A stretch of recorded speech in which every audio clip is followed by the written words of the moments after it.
โดยทางผู้ว่าราชการจังหวัดมุกดาหารพ้นลงพื้นที่ไปตรวจเรื่องของการขนส่งน้ำมันเชื้อเพลิงผ่านสะพานมิตรภาพไทยลาวแห่งที่ 2 ค่ะ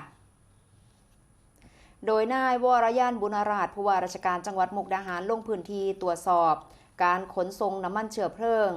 ด่านศุลกากรสะพานมิตรภาพไทยลาวแห่งที่ 2 มุกดาหารสวรรณเขตเพื่อกำกับติดตามการดำเนินงานให้เป็นไปตามมาตรการของภาครัฐอย่างเคร่งครัดและก็ป้องกันการลักลอบหรือว่าการกระทำที่อาจส่งผลกระทบต่อความมั่นคงของประเทศโดยมีทางพลตำรวจตรีไพโรจน์ไทยพุทธาผู้บังคับการตำรวจภูธรจังหวัดมุกดาหาร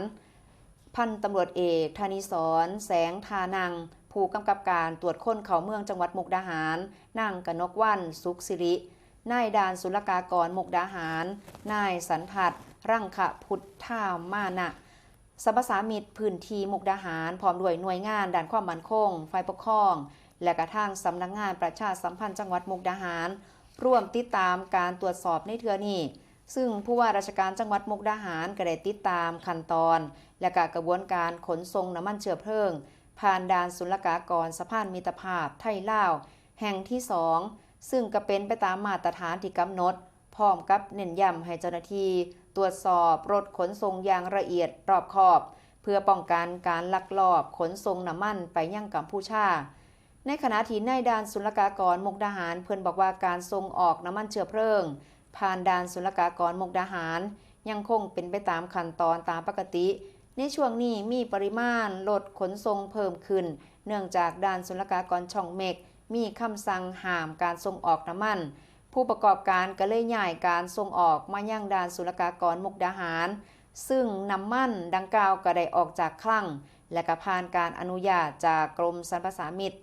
เพื่อมีการพิจารณาแล้วร่วมตัวเลขการส่งออกผ่านด่านมุกดาหารและก็ช่องเม็กร่วมกันก็ยังอยู่ในเกณฑ์ปกติโดยผู้ว่าราชการจังหวัดมุกดาหารได้กำชับให้เพิ่มรายละเอียดการตรวจสอบข้อมูลเชิงลึกอย่างเช่นการตรวจสอบรถขนส่งว่าเป็นรถที่แล่นประจำบรวมทั้งข้อมูลอื่นที่เกี่ยวของเพิ่มเติมก็ต้องเบิ่งให้รอบคอบในขณะที่ทางสรรพสามิตพื้นที่มุกดาหารเพิ่นบอกว่าทางสำนักงานสรรพสามิตมุกดาหารได้มีการดำเนินการตรวจสอบขนส่งน้ำมันอย่างเข้มงวดโดยกำหนดให้รถขนส่งเดินทางไปและก็กลับปลายทางแขวงสวรรณเขตสปป.ลาวภายในระยะเวลามื้อหนึ่ง